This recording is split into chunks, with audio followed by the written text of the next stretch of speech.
there are two overarching problems with our port system. The two big infrastructure problems are capacity. That's the ability to move freight, get it from the dock onto the ship and out, right? And the second one is depth, which is literally speaking about the depth of the U.S. ports. Average depth of U.S. ports comes to around 27 feet. That was perfectly sustainable. Now, in order for the larger ships to come through, the ports have to be at least 50 feet deep, which requires dredging. So basically the process of going through and digging out while the water is still sitting there, digging out the surface underneath and widening and deepening overall.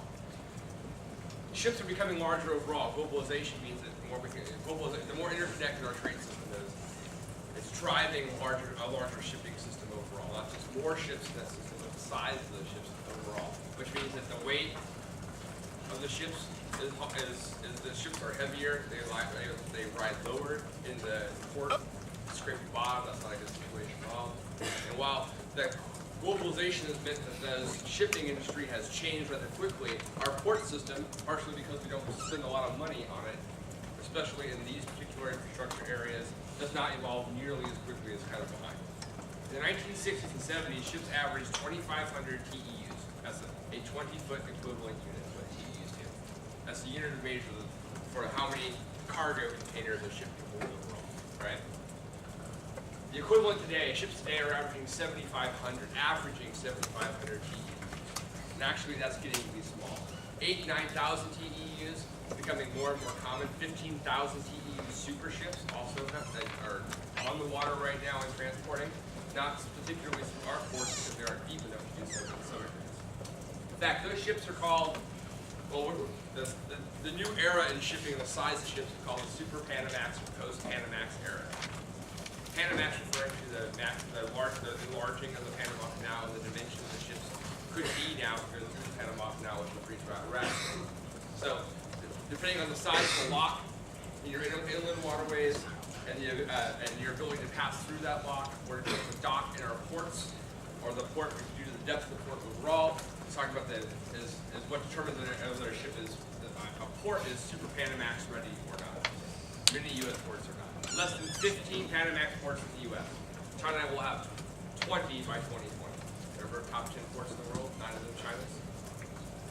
In addition to those 9, 11 more will be Panamax ready ports.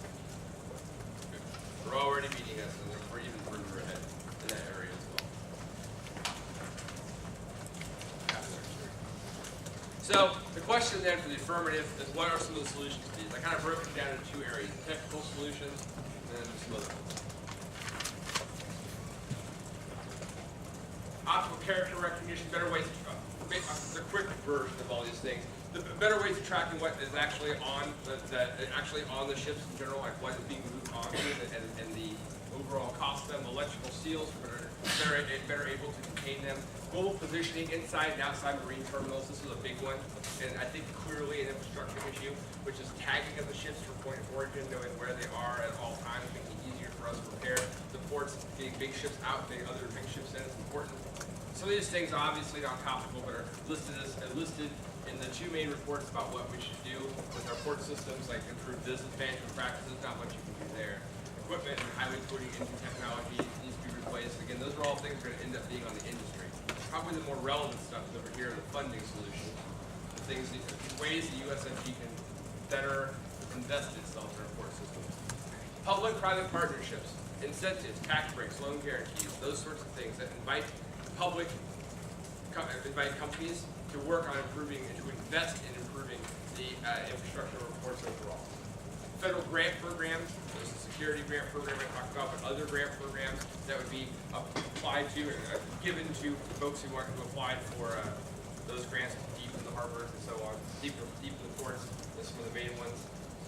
And encourage state and port authorities to invest in port infrastructure. Again, that's an element of like the way the United States federal government would partner with